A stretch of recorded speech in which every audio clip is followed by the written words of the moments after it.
I'm sitting here on my front porch in Kentucky, 84 years old, a glass of sweet tea sweating in my hand, the ice clinking soft against the glass. The cicadas are singing like they've sung every summer since I was born, and the afternoon sun lays warm across my face like an old friend who's come back to sit a while. And there's a story on my heart.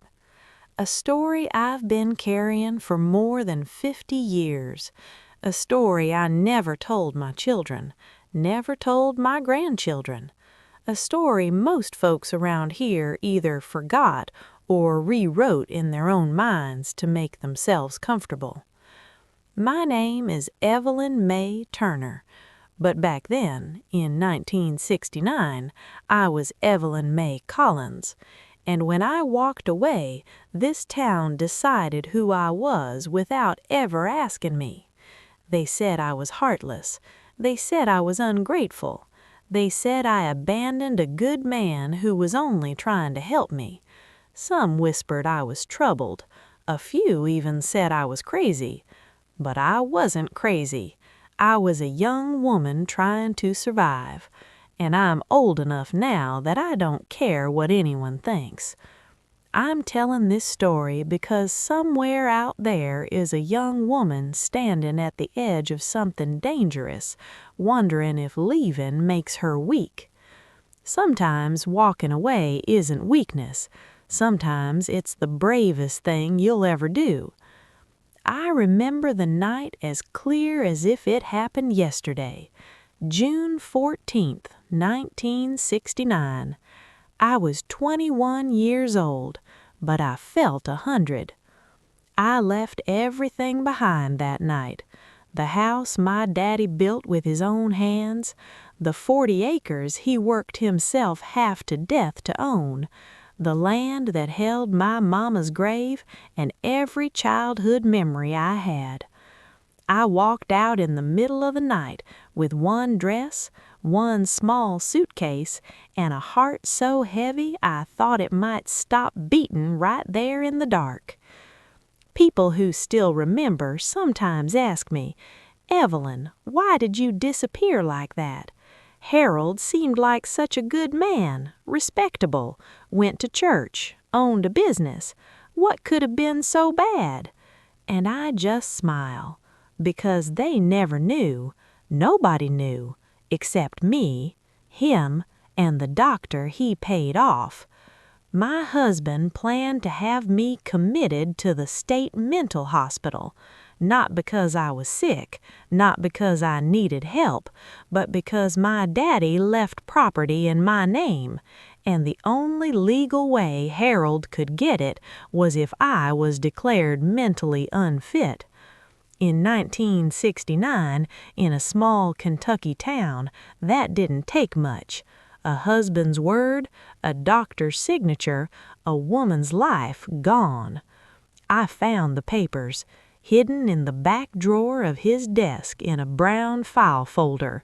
Fake medical evaluations, commitment forms already filled out, property transfer documents waiting for my incapacity to become official. It was all neat, organized, precise, like he was planning a business deal, which I suppose he was. I can still feel the cold rush that went through my body when I saw the typed words. Patient displays signs of emotional instability, unable to manage her own affairs, requires immediate psychiatric intervention for her own safety and the safety of others. I had never seen a psychiatrist, never been evaluated, never been treated for anything beyond a winter cold, but there it was, signed by Dr. Morrison, Harold's fishing buddy, dated 2 weeks earlier. A complete fabrication, a lie designed to steal my freedom, my inheritance, and likely my life. Because we all knew what happened to women in those hospitals. They went in for hysteria, for nervous exhaustion, for being difficult, and they didn't come out the same, if they came out at all. Sedatives, shock treatments, isolation, and while you were drugged into silence, your husband took control of everything you once owned. That's what Harold was counting on, that I was too young, too obedient, too naive to catch on in time, that I'd believe him when he said I needed help, that I'd go quietly. He underestimated me. Looking back now, with decades between me and that frightened girl, I understand something I couldn't then. I wasn't just fighting a man, I was fighting a system. In those days, especially in small towns, women didn't own their lives. We were transferred, from father to husband, like property changing hands. My daddy tried to protect me. He had a bad heart, everyone knew it, so before he passed, he went down to the county clerk's office and put everything in my name. The house, the 40 acres, the barn, all of it legally mine. He wanted me safe. What he didn't realize was that putting property in a 19-year-old woman's name in 1968 was like painting a target on her back. Especially in a town where a woman with assets wasn't admired, she was a problem. Harold solved that problem by marrying me. At least that's what everyone believed. A respectable 37-year-old businessman, a church-going man, taking in a grieving young woman. The church ladies called me blessed. The pastor called it providence. No one asked what I wanted. No one questioned why a man nearly twice my age was eager to marry a girl barely out of mourning. They saw a solution. I saw a trap. And that night, holding those papers in my shaking hands, I understood something with absolute clarity. My marriage had never been about love. It was theft, and I was the final obstacle. So I left, not because I was ungrateful, not because I was confused, but because I wanted to live. I refused to disappear quietly. Now, 55 years later, I can finally say this out loud. And last week, something happened that proved I made the right choice. Something that showed me that when you walk away from danger, what's meant for you doesn't vanish, it waits. But I'm getting ahead of myself. Let me take you back. Before Harold, before fear, before I had to choose between my inheritance and my freedom, let me tell you about the girl I used to be. I was born in 1948 in Harlan County, Kentucky, in a farmhouse my daddy built with his own hands and the help of his brother. It wasn't much, a wooden structure with a tin roof that sang when it rained. 3 small rooms holding all our love and all our struggle. We didn't have indoor plumbing until I was 12. Before that, we had a hand pump out back and an outhouse about 50 yards from the house. Winter nights meant stepping into freezing darkness with the wind biting through your coat. Summer meant holding your breath because the smell was so thick it felt alive. But that was normal. That was life. You worked hard, you made do, you didn't complain. My daddy worked in the coal mines for 15 years before he saved enough to buy those 40 acres. His lungs were already failing by then. Coal dust had carved itself into his chest. But he was determined. He wanted land, something no foreman could take away, something that would outlast him. He was a hard man, not cruel, just forged by labor. He didn't smile much, didn't talk much. He just worked, from sunrise until the sky turned black, every single day. And everything that happened after started there. He would wake before dawn every morning, drink his coffee standing up in the kitchen like sitting down was a luxury he couldn't afford, and head out to work the land. By evening, he'd come in bone-tired, wash up at the pump, eat his supper in silence, and fall asleep in his chair with the radio humming low in the background. But I knew he loved me. He showed it in the quiet ways. In the pretty rock he once brought me from the field because it looked like something special. In the way he taught me which wild plants were safe to eat. In how he let me ride on his shoulders when I was small, even though his back ached from years of hard labor. And he was the one who taught me to read. Using an old Bible with frayed pages and sheer determination, he made sure his daughter wouldn't grow up ignorant the way life had forced him to. He stumbled through words with me, sounding them out together, his finger tracing each line. Education wasn't something he'd been given, but he was determined it would be something I had. My mama was different, softer, quieter. She kept the house running like it was its own small miracle. She cooked, cleaned, mended, stretched every dollar until it nearly tore in half. She could turn one chicken into 3 meals. She could sew dresses from flour sacks. She could grow vegetables in soil so poor it looked hopeless. She was magic with what little we had. Our house was simple, but it was home.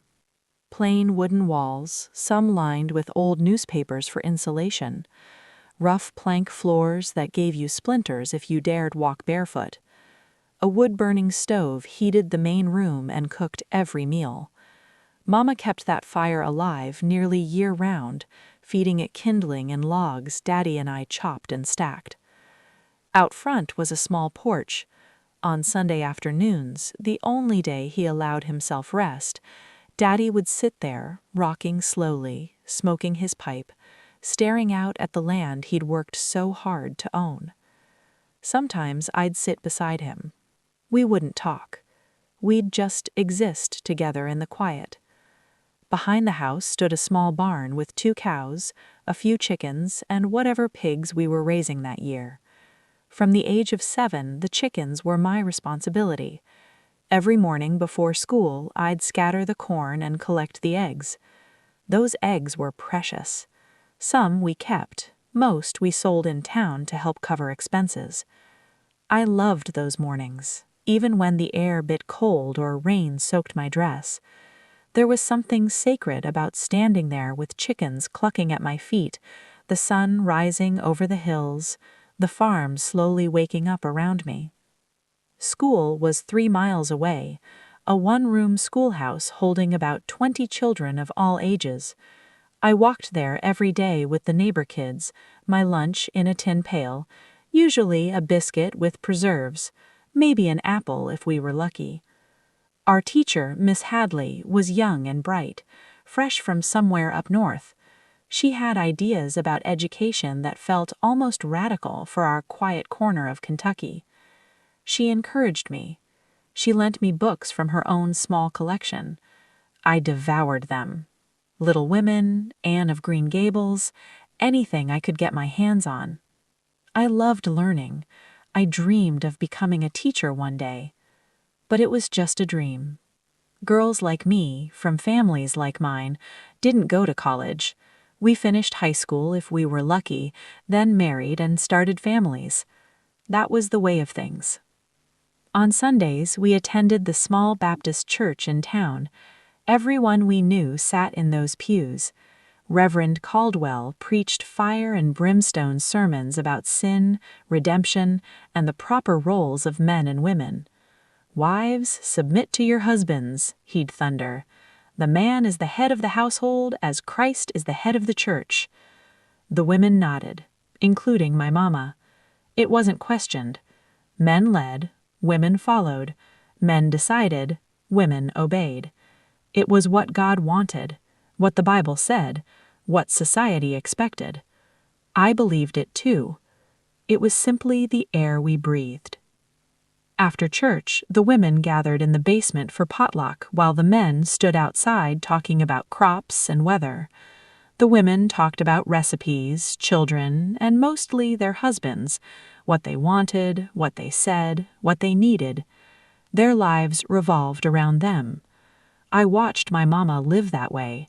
She never contradicted Daddy, never raised her voice, never offered an opinion that wasn't already his. She worked herself to exhaustion and never once complained. A good wife makes her husband's life easier, she'd tell me. A woman's place is supporting her man. And I absorbed it all as gospel truth. When I was 16, Daddy started having heart troubles.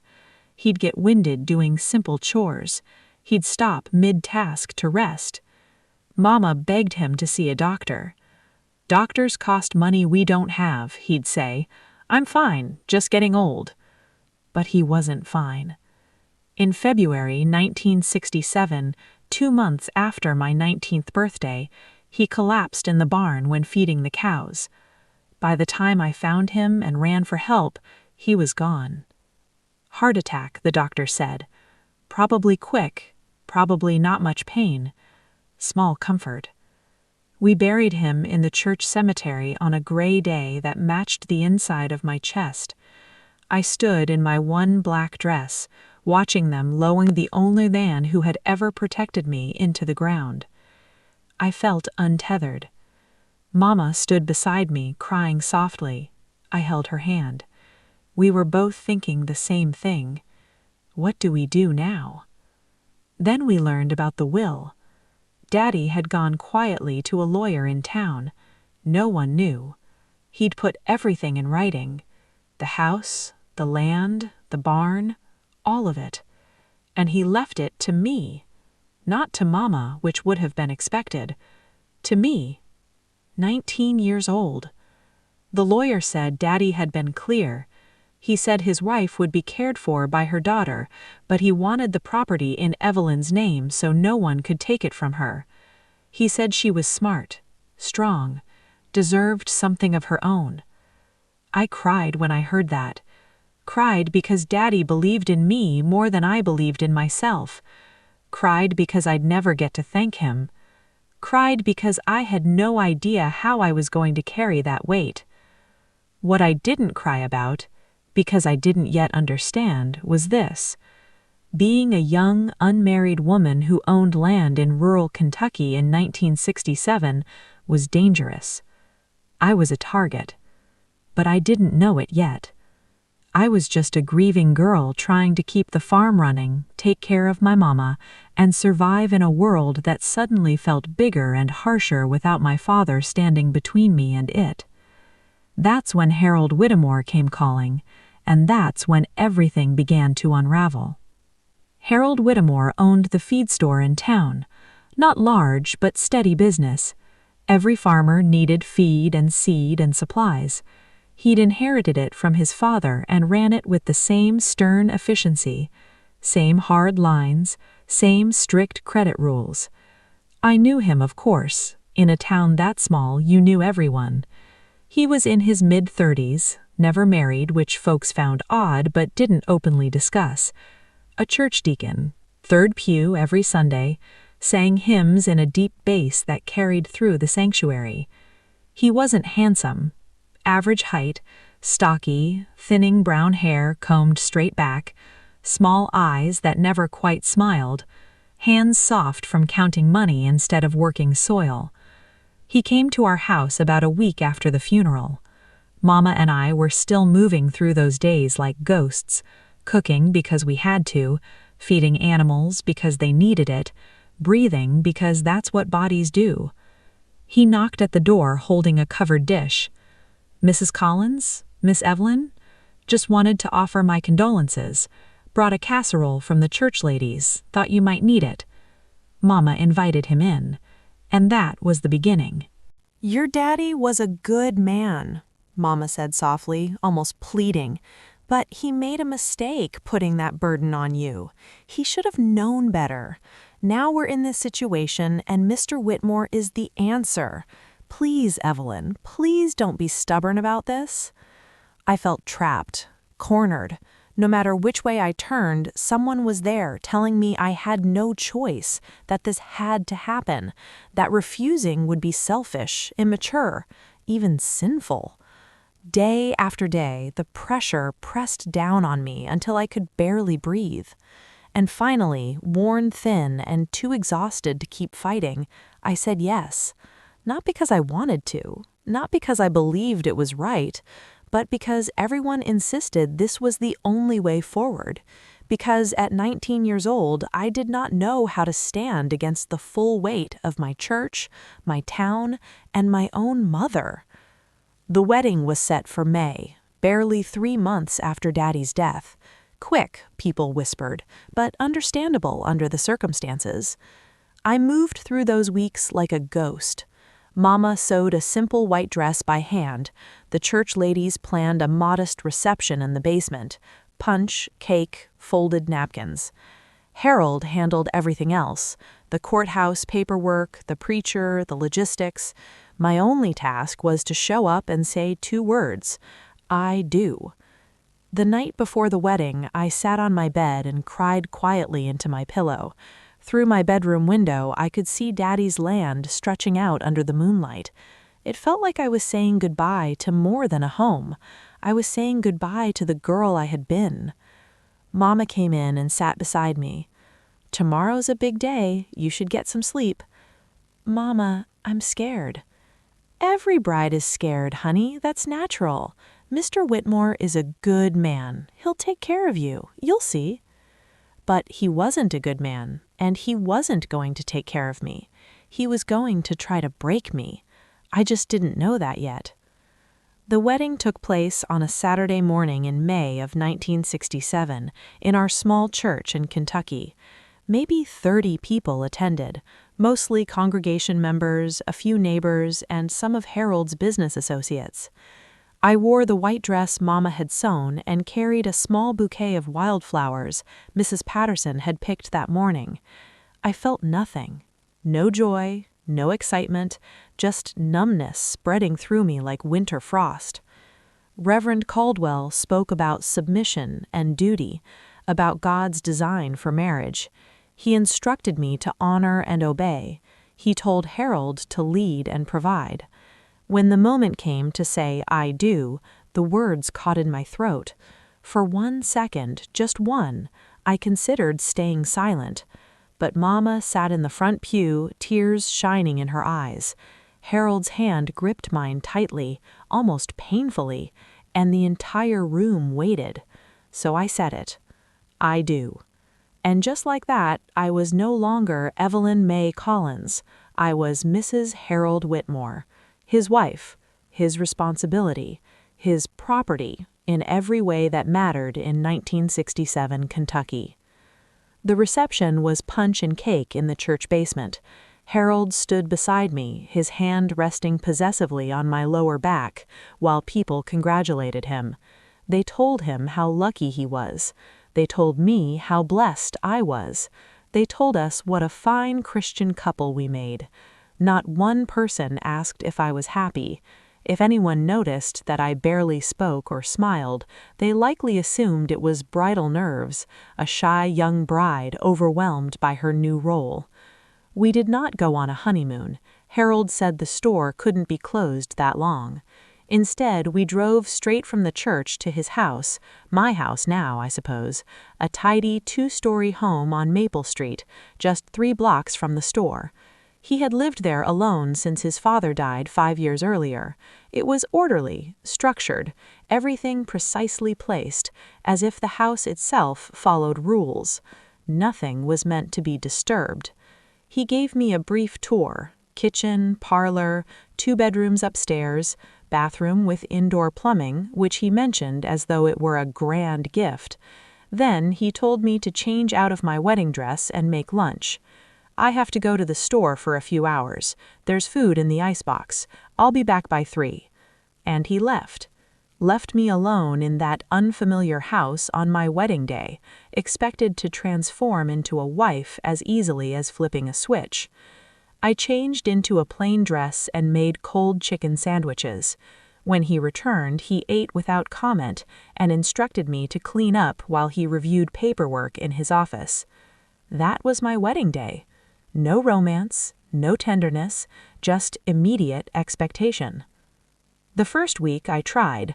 I cooked, I cleaned, I folded laundry the way I thought he might prefer. I asked about his day, about the store, about town news. He dismissed me each time. Don't ask about matters that don't concern you. Women don't need to worry about business. On the 4th day of our marriage, Harold brought home a stack of papers. These are the property documents from your father's estate. You need to sign them. I scanned the legal language, struggling to understand it. What exactly are these? Transfer documents, putting the property in my name as head of household. That's how it should be. Your father made a mistake putting it in yours. We're correcting it. A knot tightened in my stomach. But Daddy wanted it in my name. His expression turned cold. Your daddy is dead, Evelyn. You're married now. Everything you own is mine by law anyway. This just makes it official. Sign. My hands trembled as I picked up the pen, but something inside me, small, fragile, but still alive, stopped me. I want to wait. The look he gave me was pure, icy fury. We'll discuss this later when you're being reasonable. He locked the papers in his desk. That night he did not speak to me at dinner. The silence felt like punishment. From there, the control tightened like a noose. He went through my wardrobe. That dress is too short, too bright. You're a married woman now. Dress modestly. He discarded half my clothes and replaced them with ones he approved. He controlled every dollar. You don't need money of your own. That's how women get ideas. He dictated when I could leave. Where are you going? To see your mother? You saw her Sunday. You don't need to run there every time you feel lonely. Your place is here. He monitored conversations at church. Why were you laughing with Mrs. Henderson? Married women don't need girlfriends. You have me. He even took my books. Romance novels are foolishness. They fill women's heads with nonsense. You don't need to read. You have housework. Every day he chipped away at me. You're lucky I married you. No other man would have taken on your burden. You don't know how to do anything right. Stop crying. You're too emotional. If you'd just obey without questioning, we'd get along fine. At night, there was no gentleness, no checking if I was all right, just him claiming what he believed was his marital right, while I lay still, feeling myself fade a little more each time. After 2 months, I barely recognized the girl I had once been. The girl who loved school, who dreamed of teaching, who devoured books and asked questions. She was gone. In her place stood someone quiet, careful, always calculating how not to anger her husband. Mama would ask at church, "How are you, sweetheart?" "Fine," I would say, because what else could I say? That I had made a terrible mistake? That I was miserable? Marriage was forever, and I had been taught that forever meant enduring, no matter the cost. I had made my bed, as they say. 3 months into the marriage, I went to Harold's desk because he'd asked me to find some receipts. The drawer was locked. That wasn't unusual. What was unusual was the feeling in my stomach as I walked to the kitchen and retrieved the small brass key he kept hidden near the sink. I unlocked the drawer. The receipts were right on top, exactly where he said they would be.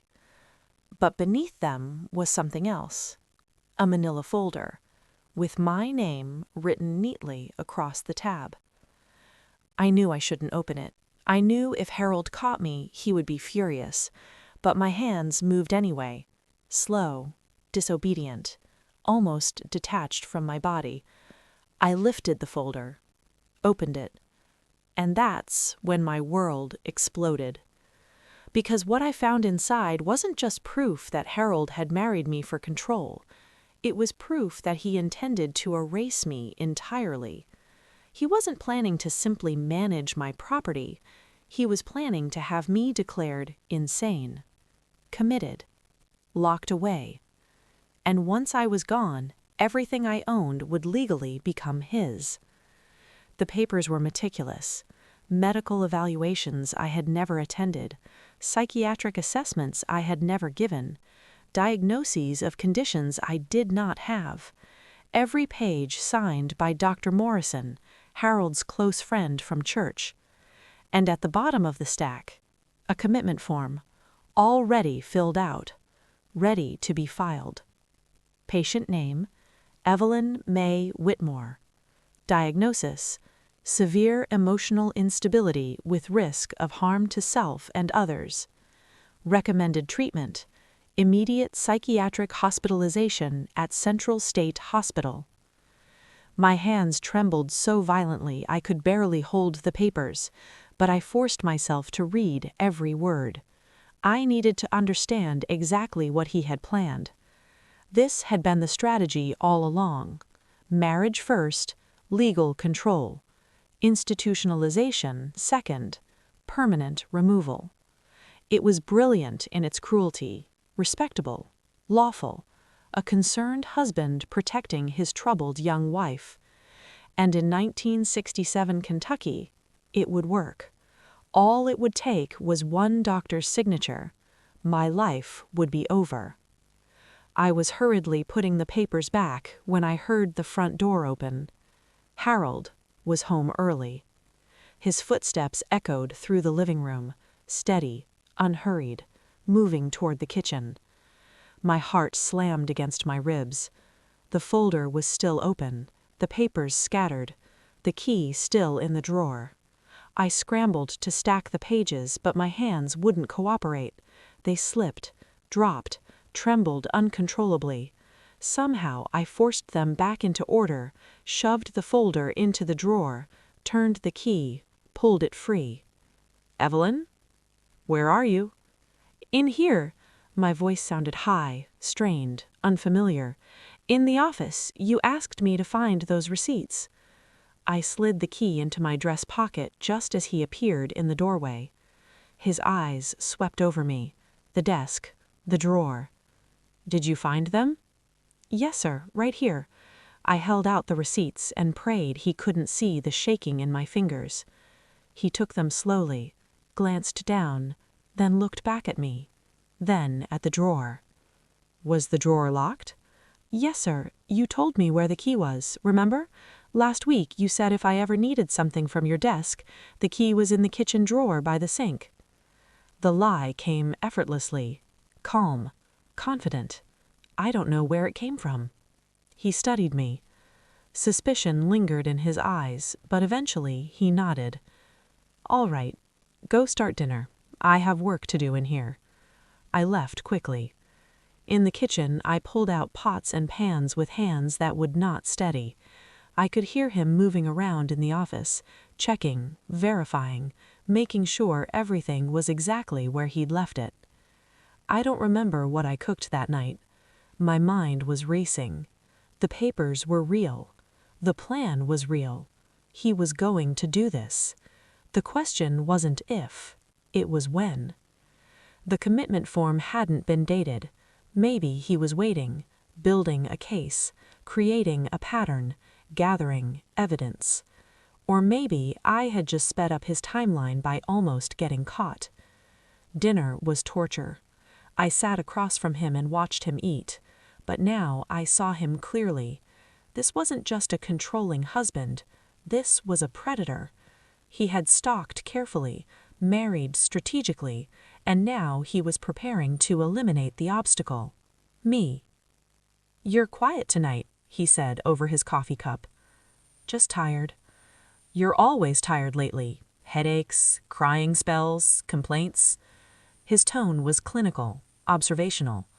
"It's concerning. A woman your age shouldn't be some frail." And suddenly I understood. He was building the narrative, right there.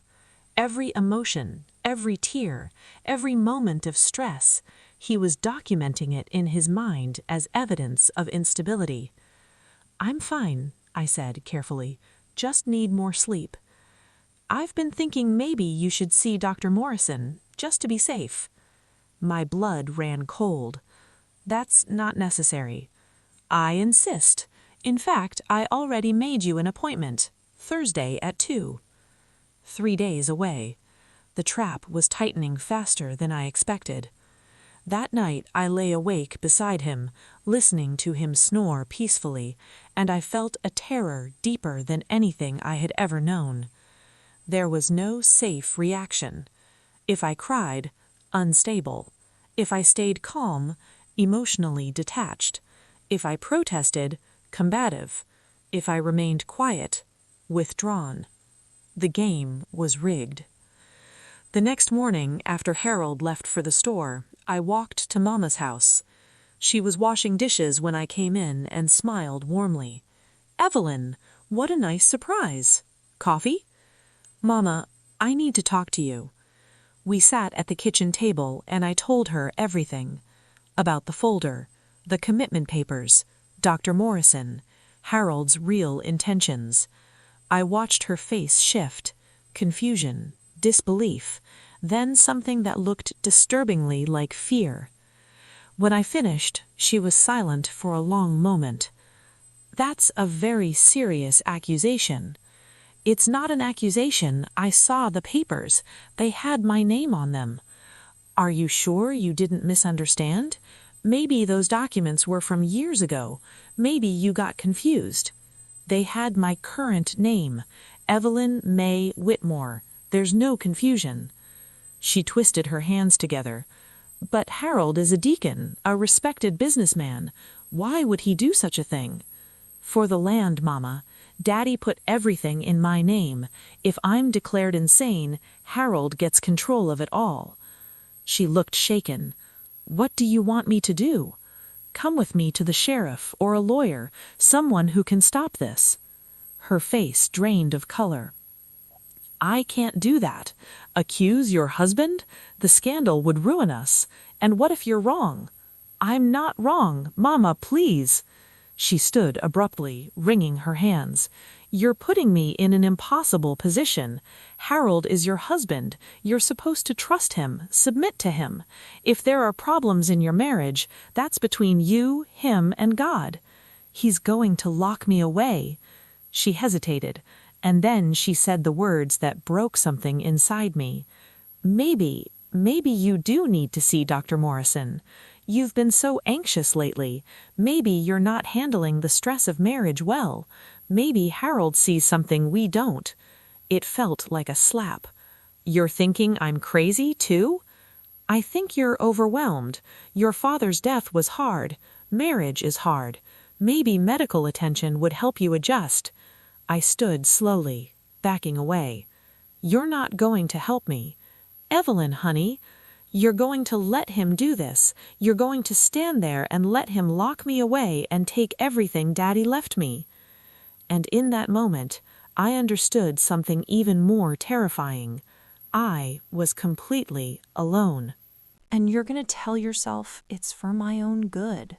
That's not fair. I'm trying to do what's right. You're trying to protect yourself."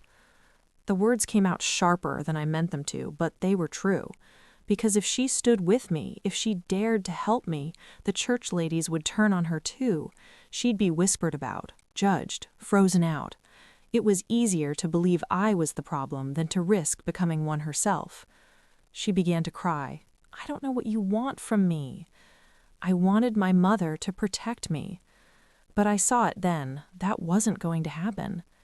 I left her house and walked home slowly, each step heavier than the last.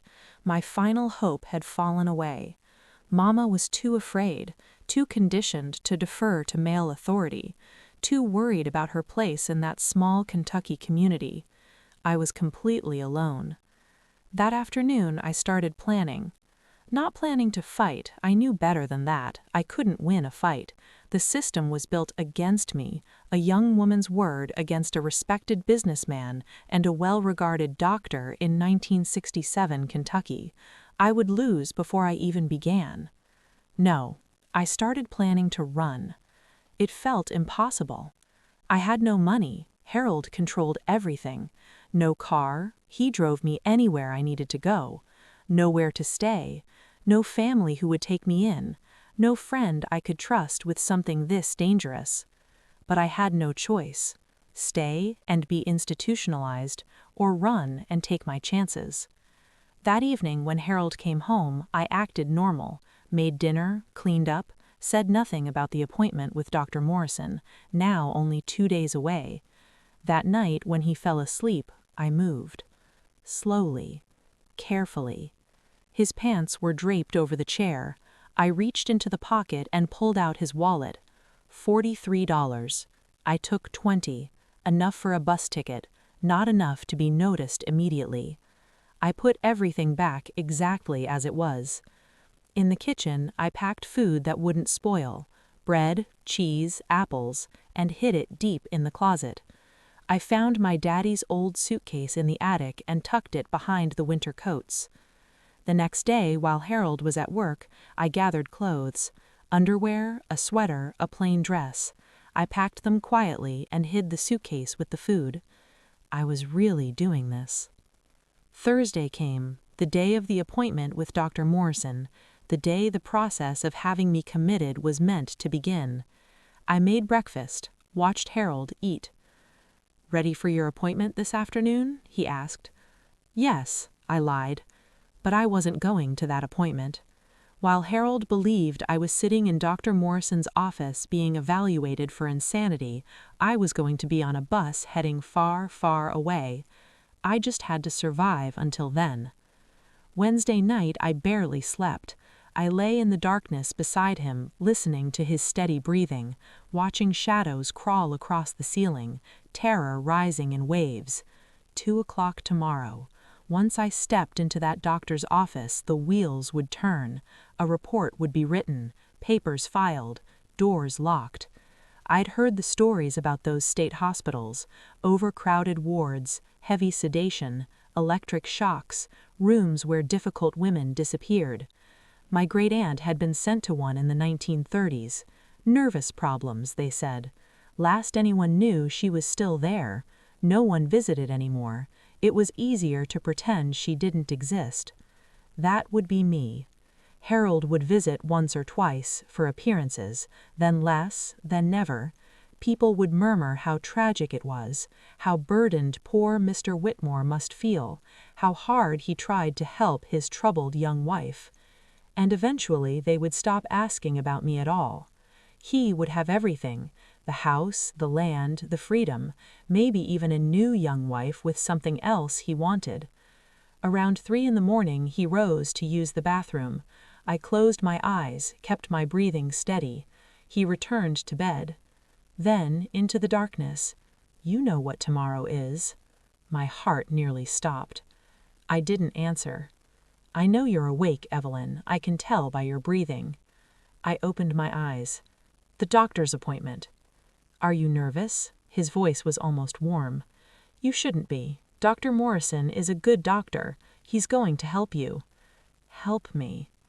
"You've been struggling, Evelyn, the crying, the anxiety, questioning everything I tell you. That's not normal for a wife."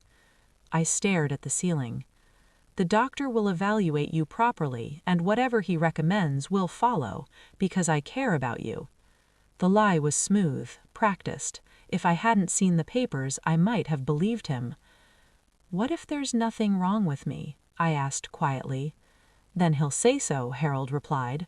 "But there is something wrong. You're not adjusting to married life the way a normal woman should. You're emotional, resistant, unstable." "Or maybe I'm unhappy." He went rigid beside me. "Unhappy? What do you have to be unhappy about? I've given you everything. A house, security, respectability. Most women would be grateful." "You don't love me." "Love," he almost laughed. "Love is a fairy tale girls believe in. Marriage is duty, responsibility, proper roles. I do mine, you need to learn to do yours." "And if I can't?" "Then you need help, professional help, which is exactly what you're getting tomorrow." He turned away. Conversation finished. Within minutes he slept, but I lay awake staring into the dark. This was my last night in that house. Tomorrow I would either escape or lose everything, my freedom, my land, my future, perhaps even my life. Morning came. I moved through the routine like any other day. Coffee, breakfast, dishes. Harold left at 8:30, promising to return at 1:30 to drive me to the appointment. The moment his car vanished down the street, I moved. I retrieved the suitcase, checked everything: clothes, food, the $20.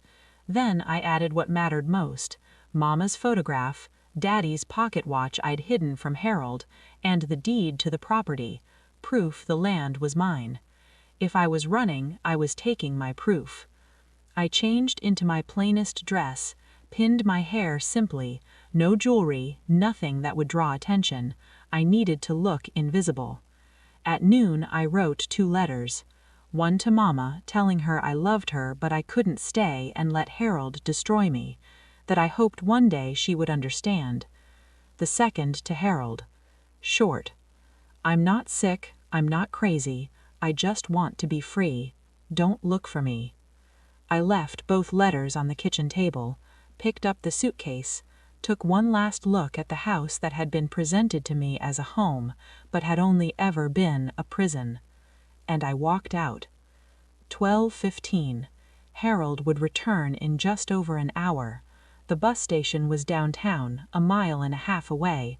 I'd timed it earlier that week under the excuse of going to market. 15 minutes at a steady pace, 20 with a suitcase. I tightened my grip on the handle, and I started walking. I walked fast, head down, praying I wouldn't run into anyone who knew me, praying no one would stop me to chat, to ask where I was going with that suitcase. Main Street was busy with lunch hour traffic. I stuck to side streets where I could, cut through alleys, took the long way to avoid passing directly by Harold's store. My heart pounded so hard I could hear it in my ears. Every car made me flinch, certain it was him, sure he'd come back early, found the letters, hunting for me. But I kept moving, one foot in front of the other. The bus station was a small building on the edge of downtown, just a ticket window, a few benches, a schedule board on the wall.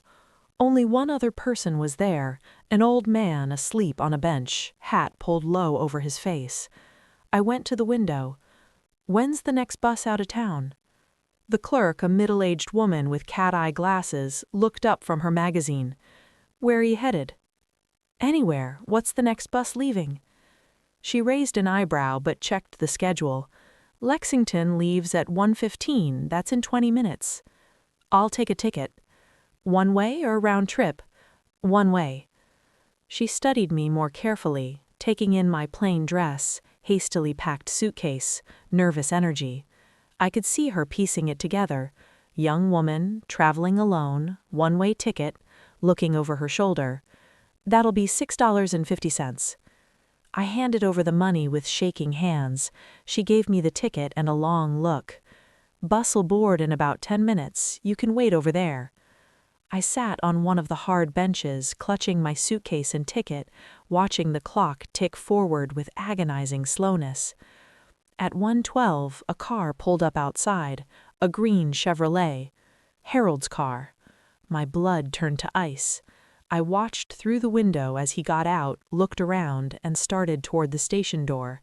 He'd figured it out, come home early, found the letters, knew exactly where I'd go. The clerk saw him too. She looked at me, at him, then back at me. And in that moment, I saw understanding in her eyes. She made a decision. Stepping outside, just as Harold reached for the door, she said, "Help you, sir?" "I'm looking for my wife, young woman, brown hair, might be carrying a suitcase. Haven't seen anyone like that. Just been me and old Charlie in here all afternoon." "You're sure?" "Positive. But there's another bus station over on 5th Street. Maybe try there." There was no bus station on 5th Street. She was sending him on a wild goose chase. Harold looked frustrated, got back in his car, and drove off. The clerk came back inside and whispered, "Your bus is here. Better get on quick." "Thank you," I whispered. "Thank you so much." She nodded. "Good luck, honey. Whatever you're running from, I hope you make it." I grabbed my suitcase and ran for the bus. My legs shook as I climbed the steps. The driver, a heavy-set man with gray hair and kind eyes, took my ticket and nodded toward the back. "Find yourself a seat, miss. We'll be pulling out in just a minute."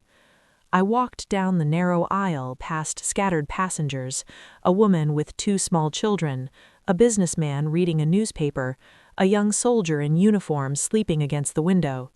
I chose a seat near the back, pressed myself against the window, making myself as small as possible.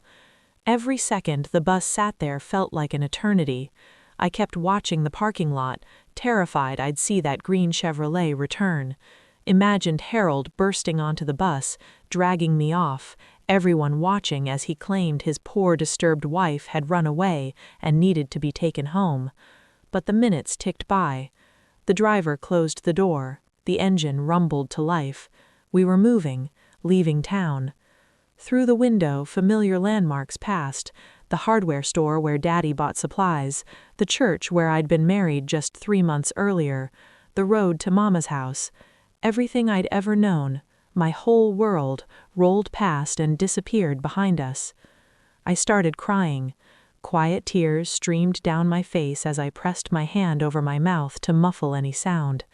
I cried for Daddy, who tried to protect me by leaving me that property. Cried for Mama, who loved me but couldn't help me. Cried for the girl I used to be, who thought life would be simple and safe. The woman across the aisle noticed. She was maybe in her 40s, wearing a practical navy dress and sensible shoes. She leaned over. "You okay, honey?" I nodded, wiping my eyes with my sleeve. "Yes, ma'am. Just leaving home is harder than I thought it would be." "First time traveling alone?" "Yes, ma'am." "Well, you'll be all right. We women are tougher than we think."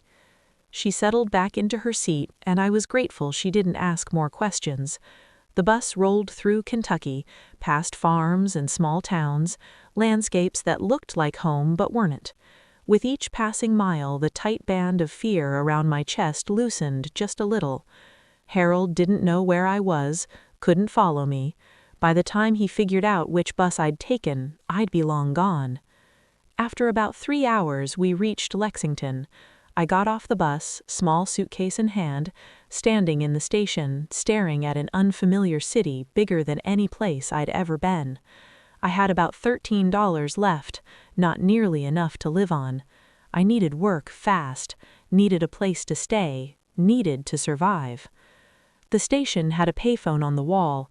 I stared at it, thinking about calling Mama to let her know I was safe, but Harold would be watching her.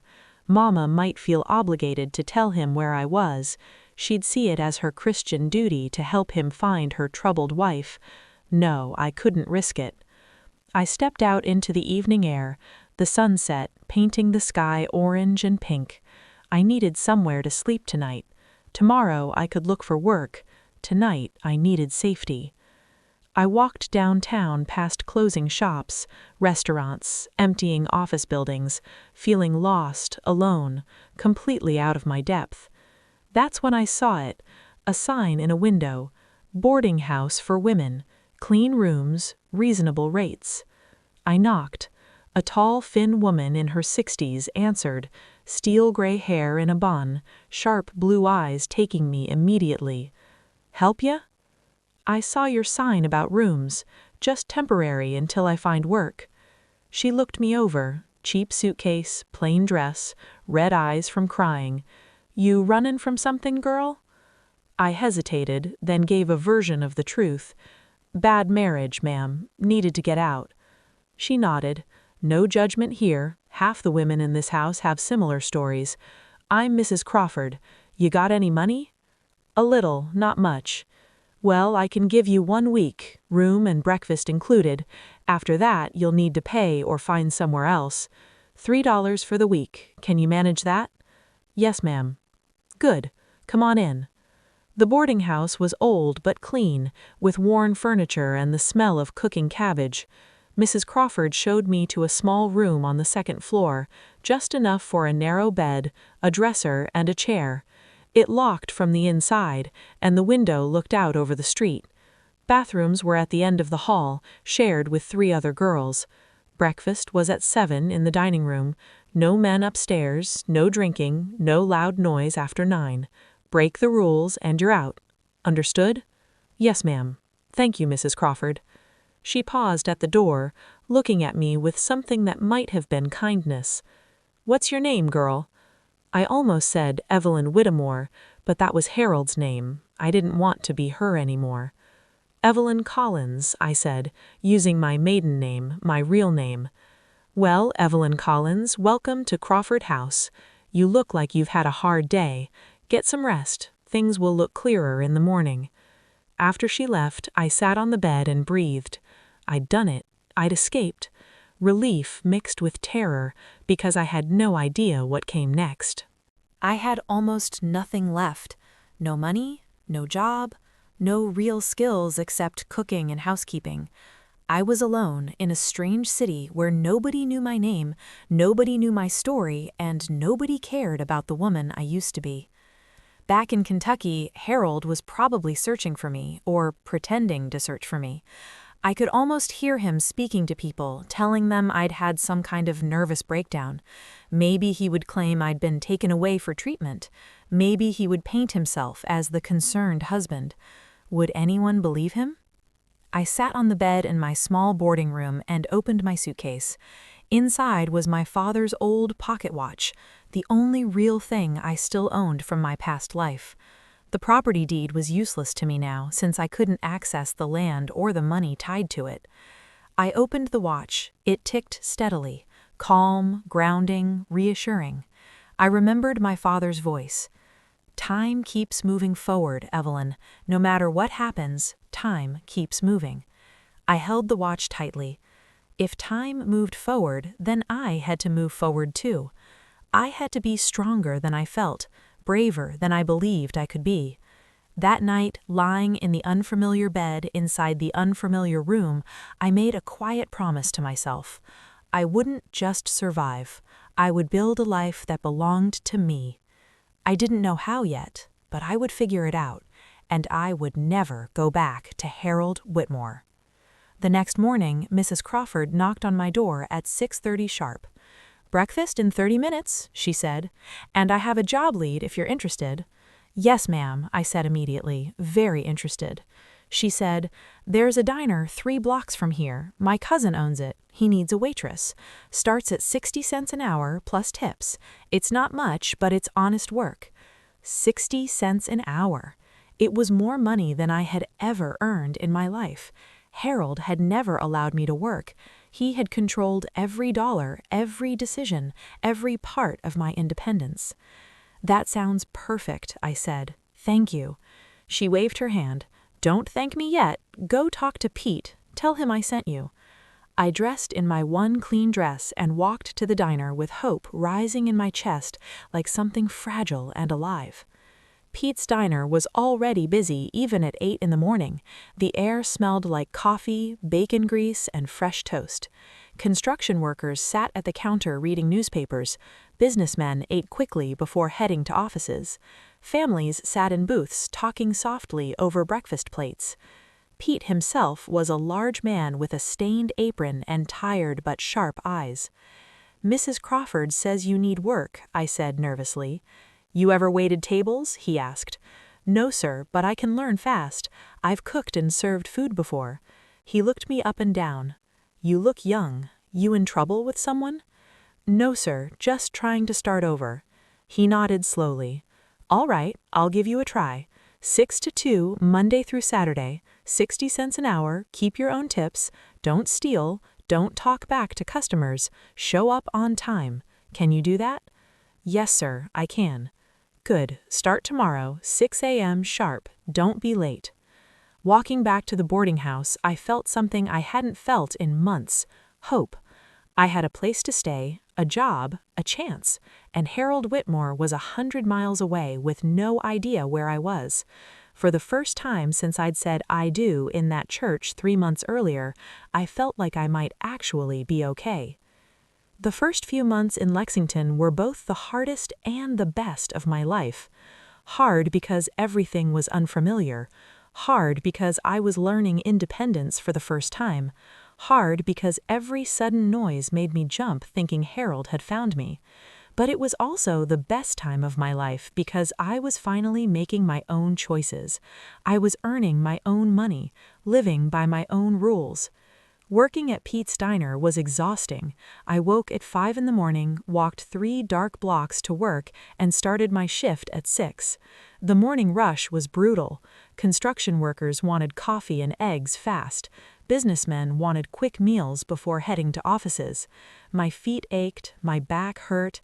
By 2 o'clock, I was physically drained. But I loved it. I loved earning money that belonged only to me. Nobody could control it. Nobody could take it away.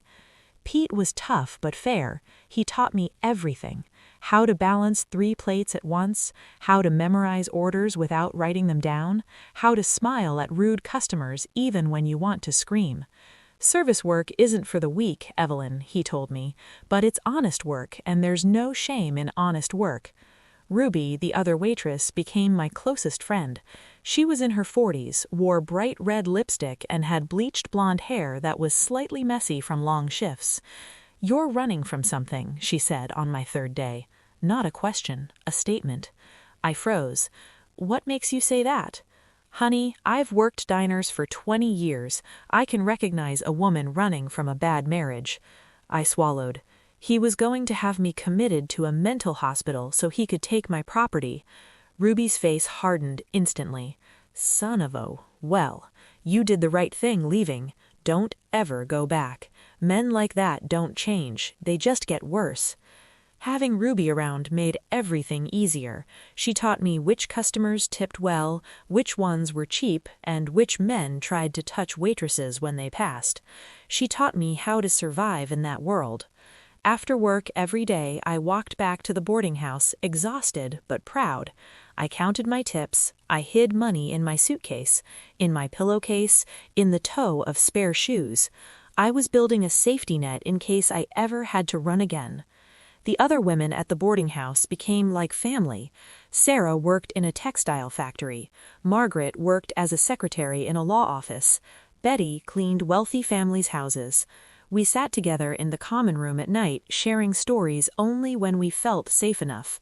Most of us were running from something: bad husbands, broken families, loneliness. None of us judged each other. We understood. For months, I lived in fear that Harold would find me. Every green car made my heart race.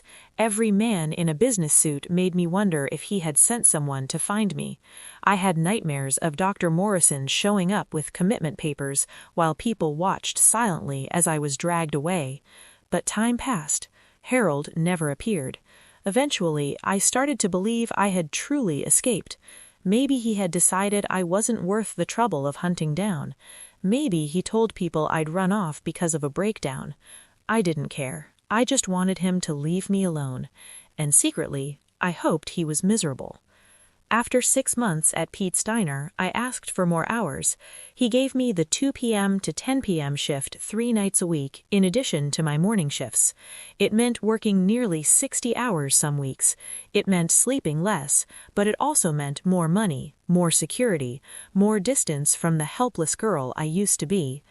I also started attending a free bookkeeping class at the public library on Tuesday nights.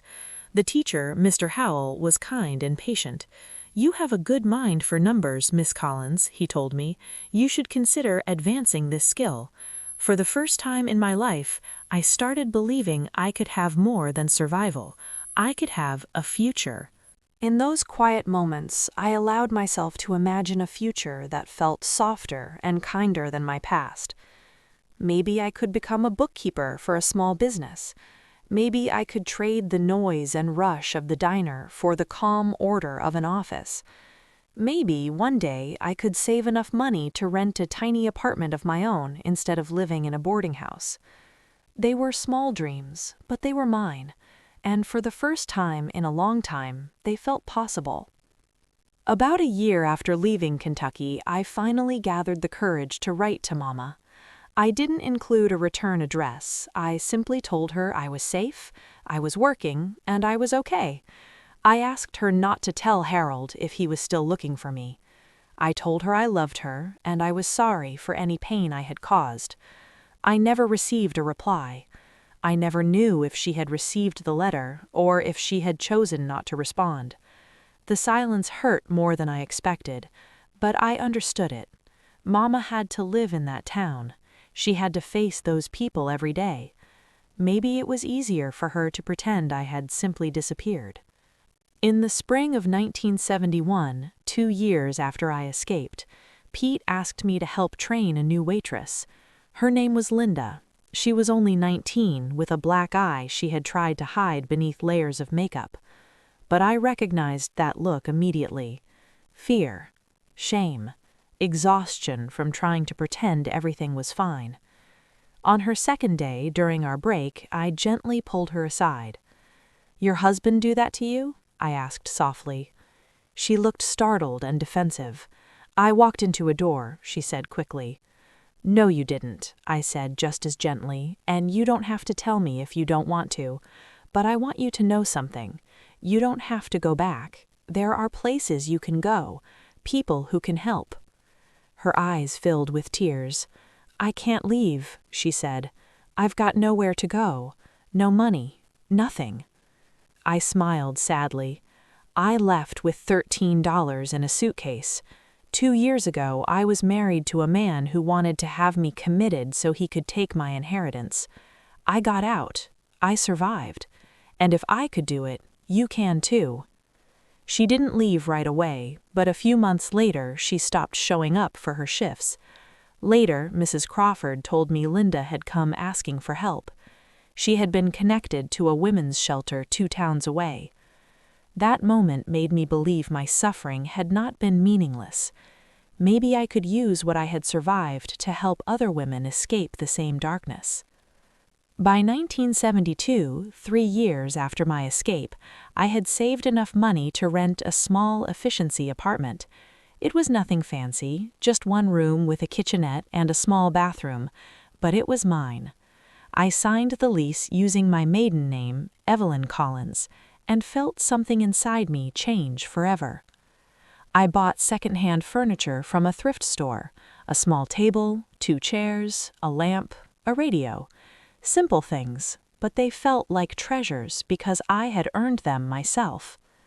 I learned how to cook for 1 person, learned how to come home to an empty apartment and feel peace instead of loneliness, learned how to make decisions without asking permission.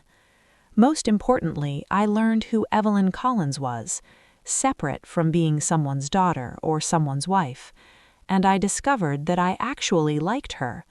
She was stronger than I had ever believed, braver than I thought possible. Pete promoted me to shift manager in 1973. The promotion came with a raise and more responsibility. I began managing other waitresses, handling difficult customers, and even helping with bookkeeping using the skills I had learned from Mr. Howell. "You've come a long way, Evelyn," Pete told me one afternoon. "When you first walked in here, you looked like a scared rabbit. Now look at you, running half my operation." He was right. I had come a long way.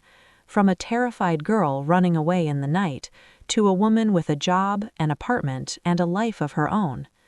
It wasn't the life I had imagined when I was young, but it was a good life, an honest life, a free life, and nobody, not Harold, not the church ladies, not anyone, could take it away from me.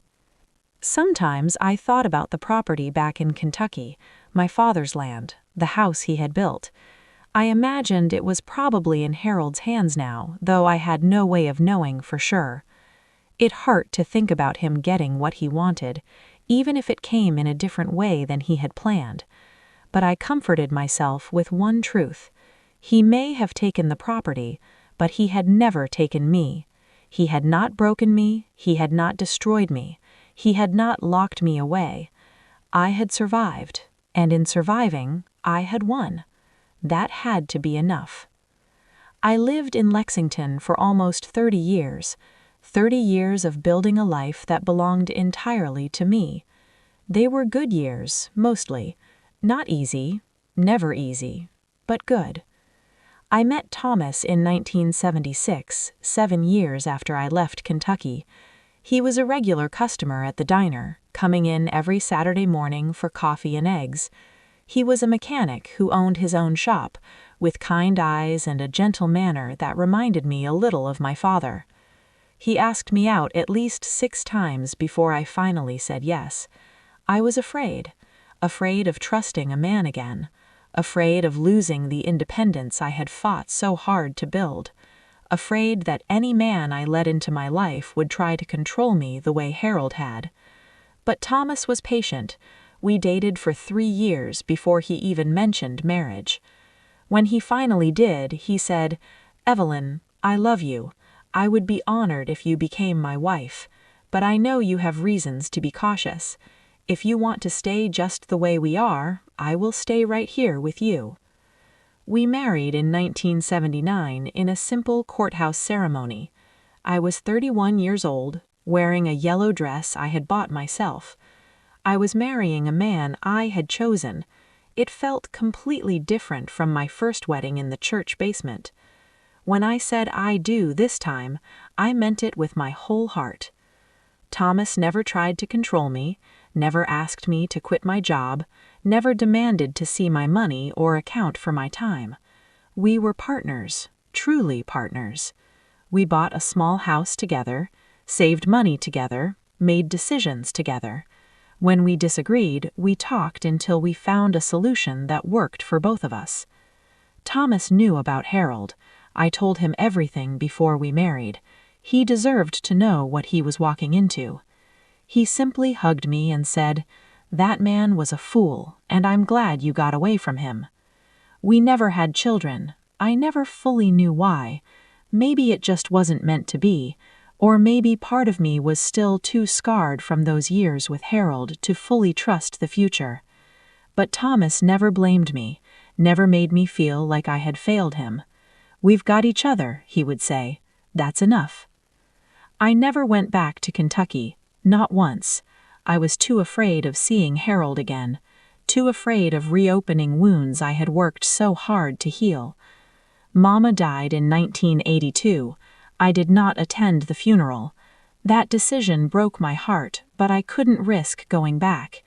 Instead, I sent flowers anonymously and cried alone in my kitchen, grieving for the mother who had loved me, but had not been strong enough to save me.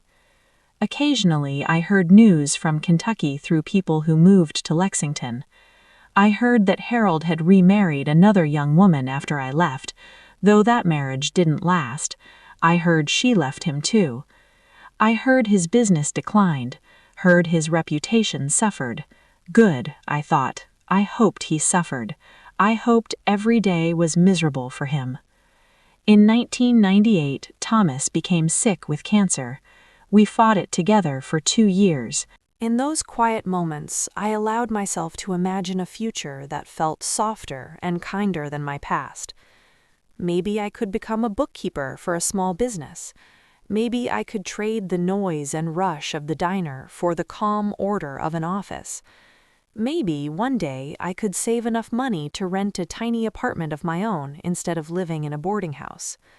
They were small dreams, but they were mine, and for the first time in a long time, they felt possible. About a year after leaving Kentucky, I finally gathered the courage to write to Mama. I didn't include a return address. I simply told her I was safe, I was working, and I was okay. I asked her not to tell Harold if he was still looking for me.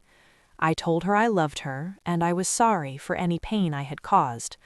I never received a reply. I never knew if she had received the letter or if she had chosen not to respond. The silence hurt more than I expected, but I understood it.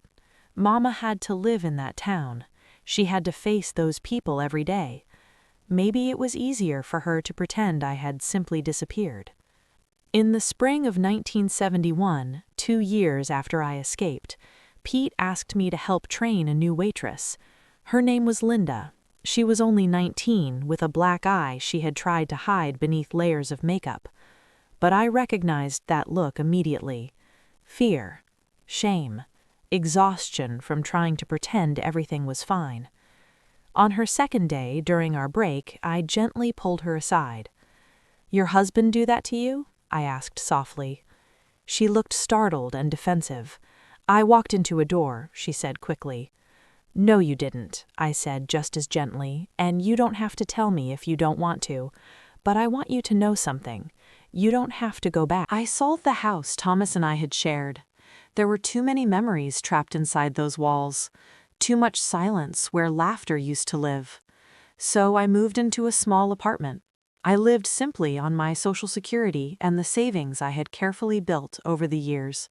It wasn't much, but it was enough to keep me independent. In 2015, I heard through old community connections that Harold Whitmore had died. He was 87. He died alone in a nursing home, with no family standing beside his bed. I tried to feel something when I heard the news: satisfaction, closure, maybe even relief. But I felt nothing. He had been dead to me for decades. His physical death didn't change anything inside my heart. I thought that was the end of my story with him. Mama was gone. Daddy was gone. The old property in Kentucky was probably long gone too. My old life had faded into history, while my new life in Lexington was slowly moving toward quiet retirement days.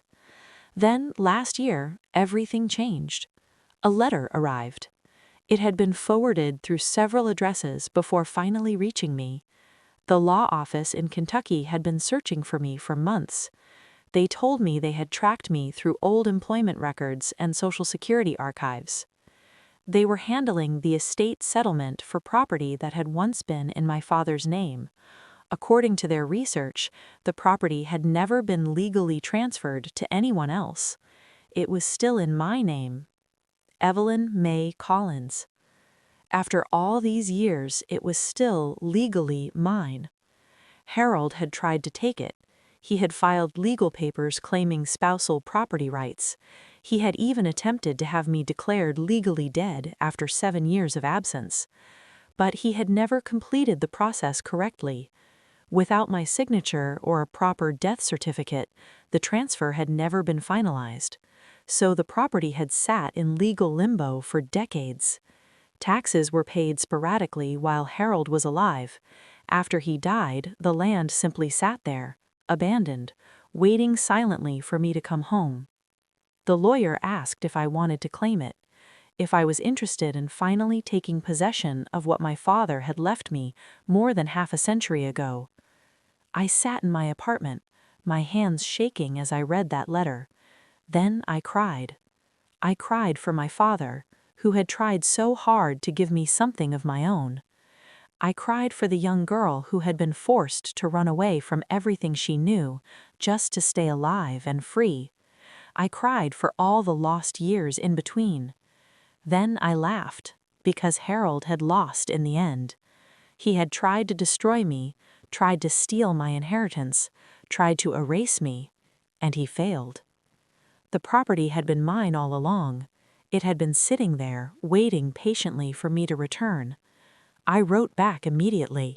Yes, I wanted to claim it. Yes, I wanted what was rightfully mine. The legal process took nearly a year.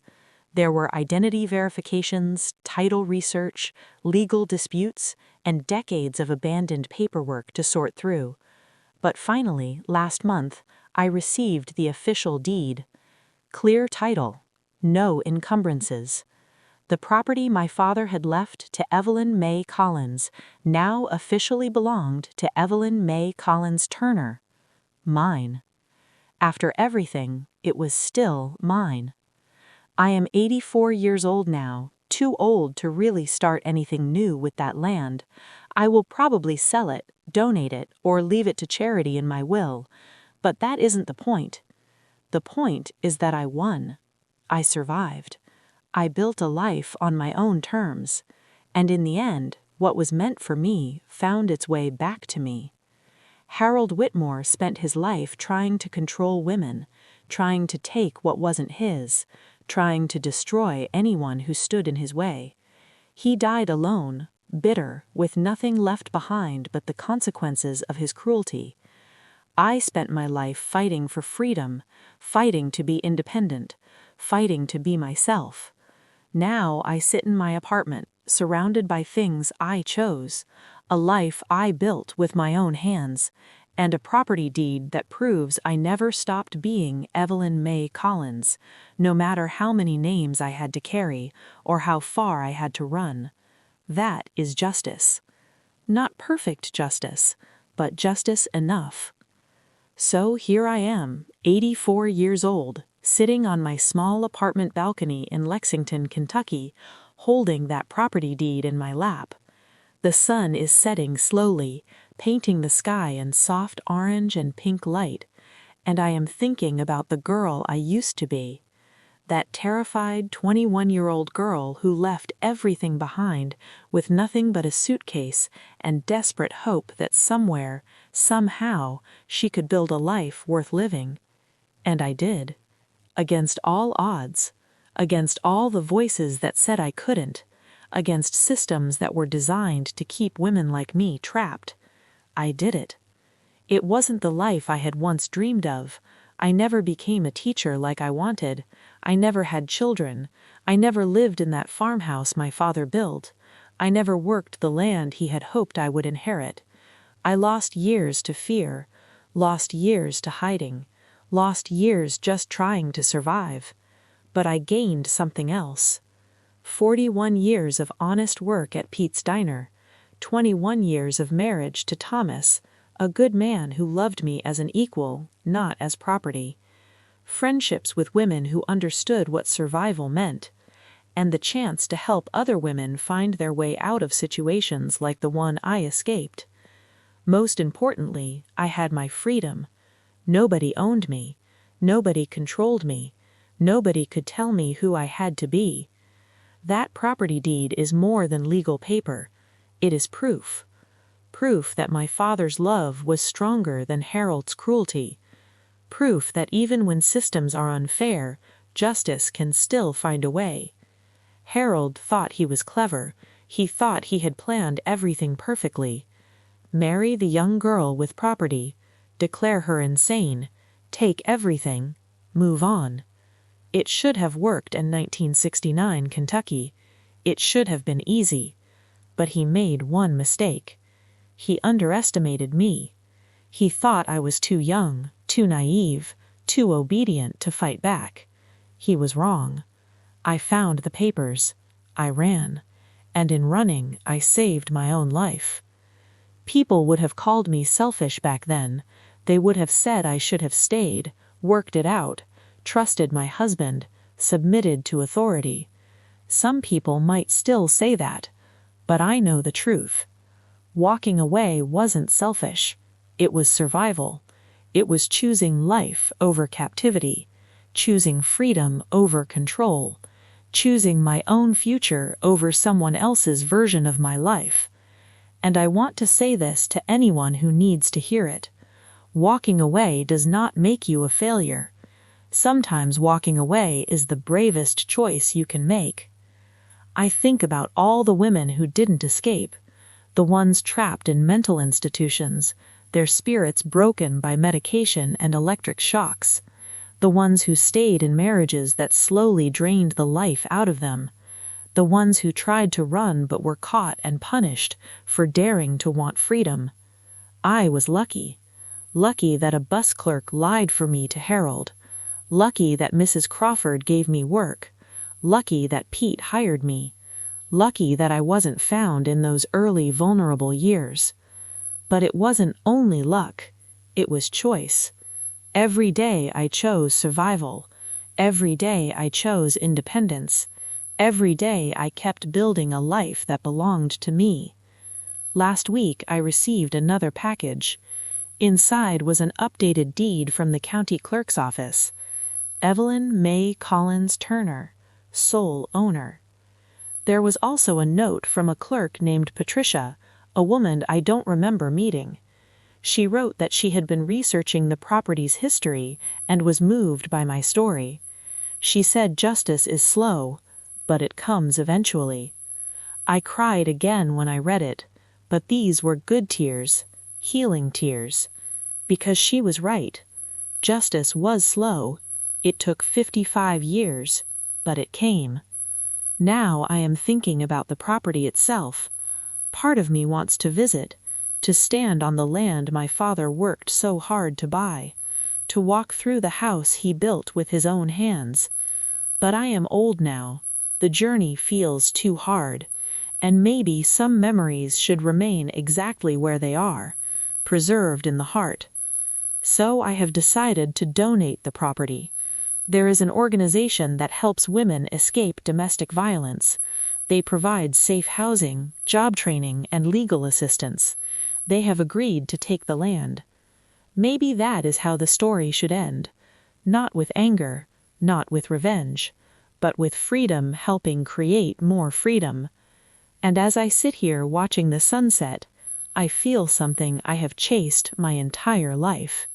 Peace. We will use this land to build something meaningful, a shelter, a safe place where women can go when they need to run from danger. Just like I once ran. My father's land will become a sanctuary, a place of refuge where frightened women can finally breathe, think clearly, and decide their next steps. A place where they can begin rebuilding their lives, just as I rebuilt mine. That feels right. It feels like the perfect closing to this chapter of my life. If you have a daughter, a granddaughter, a niece, or any young woman in your life, tell her this story. Tell her she doesn't have to accept decisions others make for her. Tell her that her voice matters, her choices matter. Her life belongs to her alone. Tell her that walking away from danger is not weakness, it is strength. The strength to choose herself, even when the world tells her to stay and endure. Tell her that there will always be people and systems trying to trap her, control her, or make her feel like she has no options. But options always exist. Sometimes they are difficult. Sometimes they are frightening. Sometimes choosing freedom means losing everything familiar, but those choices are still there. And tell her that justice, even when delayed, can still come. Not always in the way we imagine, not always as quickly as we hope, but it can come. After all these years, what was mine remained mine.